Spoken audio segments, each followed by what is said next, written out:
La leyenda de la sucia. Hi guys, welcome to my channel. Welcome back to my channel actually. So, sorry I haven't had a chance to post much lately. I just been doing a lot of self-work on myself, and a lot of the people here that I hang out with, I've been working with them, and it's about moving on, and how we prolong it, and the things of what not to do. Things that I made, the mistakes that I made that hindered my development, hindered my growing. So one thing, at least one huge thing that it took me a time to understand, or at least for me to grasp, that the person that you fell in love with, the person that you actually like, they're not real. They don't exist. They're a facade. They're a lie. They're bullshit. They're puro pedo. They just told you what you wanted to hear.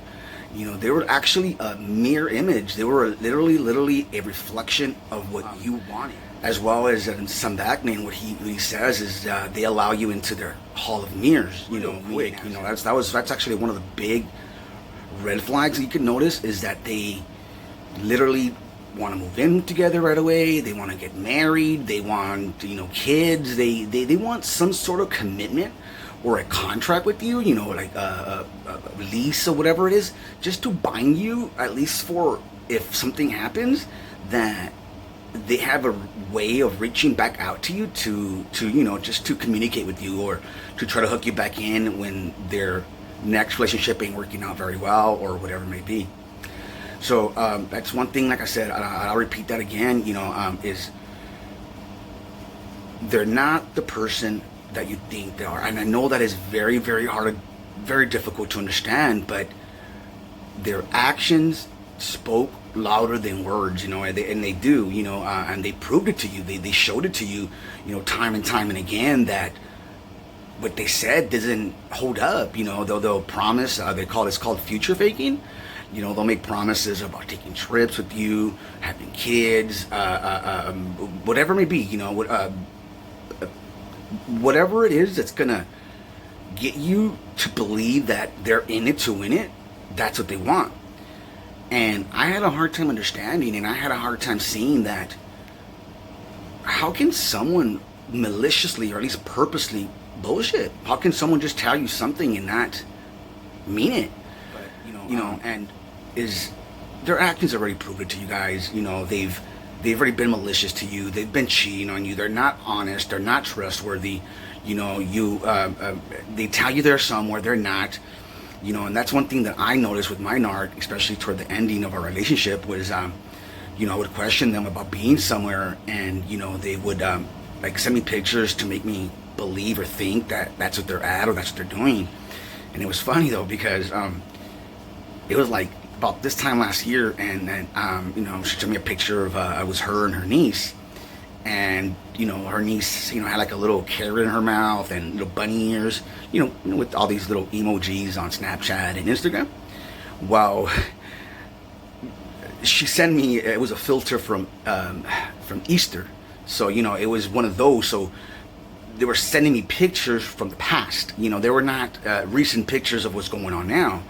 So it's all to throw you off. It's all just to confuse you, or to gaslight you, to deny your reality. And that's actually what causes your sanity. Is you've seen it happen, or you have your proof, because that's what my narc always wanted: proof. And every time I brought it, or every time I question, it's just deny. And I didn't know at the time at all. I had no idea what narcissism was. Well, I knew it was like some sort of like ignorant person like myself, but nothing as in like of them being empty, of them maliciously, intentionally being insidious to whatever it is that they have their objective on, which is, sex, status, money, property, whatever gain they're gonna have, and like I mentioned before, I was actually in a relationship off and on for 18 years, thinking that it was always my fault. It was always the one being the bad guy. But we grow up, and once I started to check inventory of myself, because my grandma had passed, and a lot of things that happened in my life. I lost my job, and it was just one thing after another, and I feel like at first I felt like, is this being orchestrated? But yeah, like it surely was. I gave them the benefit of the doubt, and it is just when they leave you, literally leave you with, I describe it as in like naked I picture like a school or a hall, like, and everyone just watching you, and or if you're like proposing and then like they just walk out on you type of thing. It's unbelievable, it's unbearable, like to think that someone who you love, who you care, that somebody who you can trust with your life would just do that to you. It is hurtful, believe me. It's crushing. But like I said, it hindered me from growing because I wanted that back. I wanted to be back into the that honeymoon stage that I'll tell you right now, you're never gonna get it. They're never full. They're empty. They're literally an empty shell, or picture like a little hole in them, and the more that you give them, the more and the harder you try, it just leaks out, or they say they move the goalpost back. Like they have been dating for years. Usually, or majority of the time, it's somebody that they've known or they've been working on, or it's already an ex-boyfriend of theirs. And that's one thing that I didn't notice, because mine started working night shift, and supposedly to make extra money, because we needed money for the bills and stuff. And yeah, she was going to work for 2-3 hours, not the way she was making it seem. And people ask if I'm embarrassed to talk about this, and no, I'm not. And the reason why is because that's not my shit. That's their shit. That belongs to them. That's how do I say it? That's their pedo. And I'm not gonna take on more than what I should be. That's their thing. And that's one thing that I did notice with my narc, is that they, or especially enablers, or a toxic codependent, whatever. Sorry, I just literally went blank.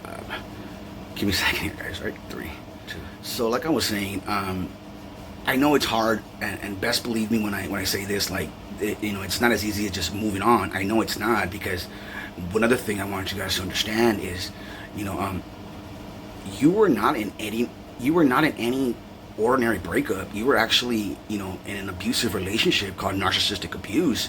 You were gaslighted, you were lied to, you were manipulated, you were denied your reality, which all in turn literally gets you to second guess yourself, gets you to go against your intuition, because you see it, like not myself, I had seen it coming, but I was in denial, and the reason why was because I was blaming myself, thinking that everything was my fault from the beginning. But when it came down to it, to like, hey, what's going on, it was always avoided.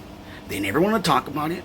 Every time it was talked about, they were saying, is this the proper time? Can't we talk about it some other time? Why are you so negative? Why are you always trying to fight about something? But in reality, I'm like, we have to resolve these issues. We have to come to a conclusion of what's going on, not just leave it in limbo.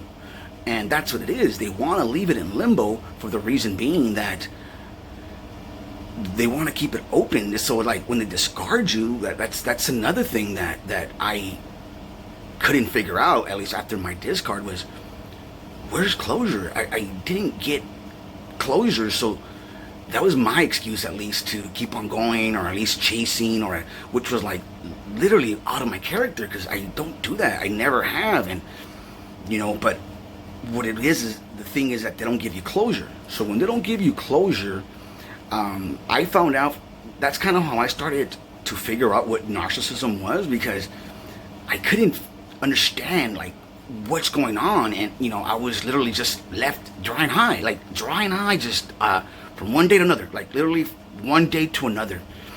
And I think it was about a week into it already, and I was just in bed, and I was thinking, and I put on a video, or I typed in why. It's on YouTube, I think. I'm not sure where it was, but I think it was YouTube. Yeah, it was YouTube, because I typed in why does a cheating girlfriend or something. In other words, I put, why do cheating girlfriends continue to lie? Why do they continue to lie when they're caught? Like, they're caught and they still lie. And I believe that's when I seen something about narcissism, and I clicked on it, and I was just watching the video. You know, a lot of it made some sense, because I think they were talking about the grandiose narcissist, not the covert, because they're still narcissists, but it's just a different type of narcissism versus another. I kind of explained it on one of my other videos. The person, I'm not sure who it was, but it goes, "Are you looking for closure?" And I'm like, "Yes." "Are you looking, to come to resolution?" You know, it started like, because it was like a sales pitch almost, and I literally got up, I'm like, "Yes, yes." And that's when he goes, "Well, you're not gonna get it." I was just like, "Whoa, what do you mean?" Like, well, in my head, I'm like, "What do you mean?" And, you know, he kind of explained, he elaborated a little bit more. And from what I understand, this is from what I understand and from what I see, is they want to leave you with an open wound. They want to leave you guessing. They want to leave you in that push-pull game that they play, you know, so they can come back later and rescue you or save you from your misery, you know, and put you into counseling, and for you to take all the blame, for you to tell your friends, family, everybody that you pretty much told on them that it was your fault, you took the responsibility, and, you know, she's back now to save you, pretty much, because without her or without him or them, that you're nothing, you're nobody. That's kind of like what I started to notice. That's what they wanted. They want to see you down and out. And at that time, I couldn't understand it, because how can someone you love do that? Well, at least thinking they love you, you know, in a toxic relationship, because I'm not going to say I didn't partake into it. You know, of course I did. You know, if anything, I added fuel to the fire. You know, that's what I push a little harder now, a little bit harder. But, so my thing is, that's one of the reasons why that I understand they leave you with that open wound, and they don't give you that closure.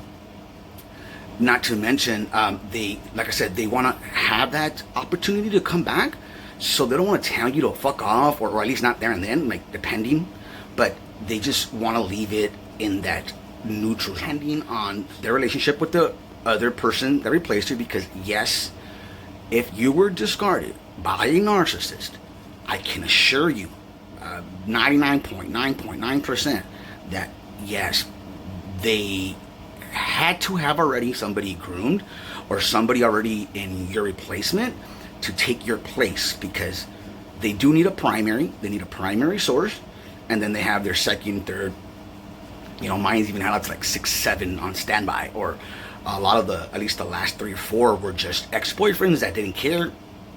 They were narcs themselves, and they're just saying, you know, as long as a toxic person meets a psychopath, an actual psycho or narcopath or a sociopath or any, you know, and especially in the higher cluster B, they don't have empathy, or very, very little empathy, or they have empathy, but it's called cold empathy, meaning as in it's not the same type of empathy that me and you have, or that we carry, in the sense of feeling and putting ourselves in our shoes. Putting ourselves in someone else's shoes, and they don't have. So what it is what it really is, it's they're living a fantasy. They're living in a fairy tale that's not going to happen. They're living in a, they really believe that it's going to be like Beauty and the Beast or Cinderella story, which is like, it's Disney, come on, you know. And, you know, there is reality. People do have problems. People do have issues. You do have to resolve them.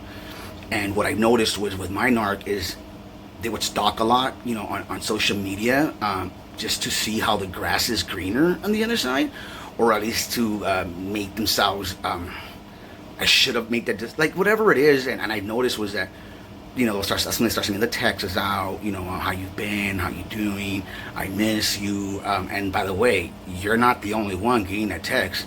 You know, sometimes that was my son there calling. But so, you know, I'm not sure where I left off at, but that's a lot of the things, I guess you call those red flags, maybe, or like he actually did an excellent job in describing what not to ignore, and I can agree more with him when he says, believe your intuition, believe it like no other. Your intuition, what I understand it, or at least how it was described to me, it's a pattern that your unconscious actually recognizes, and it's telling you something's off here, or something's not right here, or something's good here. Go for it, move. You know, it's a pattern that your subconscious mind picked up. Some when it was younger, you know, with your cluster B, love you mom type of family, but and it's there for a reason. It's been embedded in you since, you know, the prehistoric times, and it's only evolved, and it's only, you know, it's actually, my son's calling me again, so one second guys. So like I was saying, you know, Pete Tapper touched on it a lot already, and you know, he mentioned it. Go with your intuition. You know, your intuition's a very it's there for a reason. You know, don't doubt it. If something doesn't seem right, like I said, you know, don't be hypersensitive either, or hypercritical in regards to jumping the gun. But, you know, for example, like if someone tells you, you know, my phone was not working, or it turned off, or it died, okay, you know, give them the benefit of the doubt the first time. But if it continually happen, and, you know, or I'm at lunch, or I can't answer because I'm with a client, or because whatever, yada yada yada, blah blah blah blah blah blah, they're full of shit. I'll tell you right now, they're fucking full of shit. You know, I want to mention a couple more things at least before I do end this. I don't like to make my videos too long, for the reason being because, you know, my own attention span, just me watching videos, I can't really focus. I've been breaking my pieces, but anyways, I thought we forgot, but that's the thing, they never did. They held it right in the back of their pocket. That's what gave them justification. That's what made in their little head everything's fine, because that's the thing with a narcissist, from what Sam Backman says, is they take a snapshot of you, like, you know, take it like a snapshot, like, so, and that's who they interact with. They interact with a snapshot of you. They don't interact with you. And especially they're more borderline, right, like that. What happens is when you're not there, it's out of sight, out of mind. You don't even exist. Not even the snapshot. From what I understand, it's not even there. So it's easy for them to cheat. It's easy for them to move on. They're very flirtatious. Any chance they get, they will take it. Any type of attention. I see it as you fell in love with yourself. You really did. You know, because that person that you thought you fell in love with was only a mirror image, a reflection of you. What you wanted to see was, you know, they painted this picture of this perfect person that doesn't exist. That's kind of another reason why they target us. It's because we're already preconditioned. We already we have, I want to say, we have no boundaries. You know, we literally don't have boundaries. I didn't even know what the fuck a boundary was, you know, besides you know, football or something, you know, baseball. But my thing is just have boundaries, guys. Build them, and besides making boundaries, stick to them. Enforce them. Because if you do not enforce your boundaries, I'll tell you right now, they're going to do it again. And again, and again, and even worse. So, I hope this helped out a little bit. So, I guess what I was talking about, you know, it's about getting over things, or at least getting over it.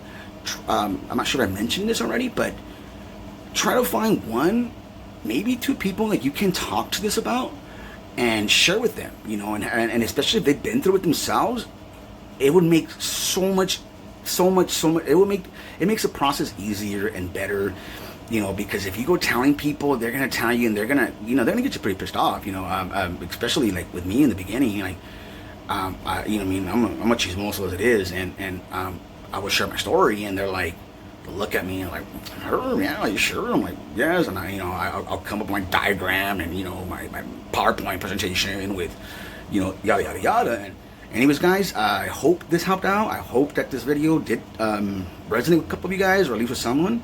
And like I said, guys, today is Tuesday. We had a 3-day weekend. It was sweating outside. Please stay hydrated. Drink plenty of water. And I love you guys, okay? Love you guys, and I'll talk to you guys later. Bye.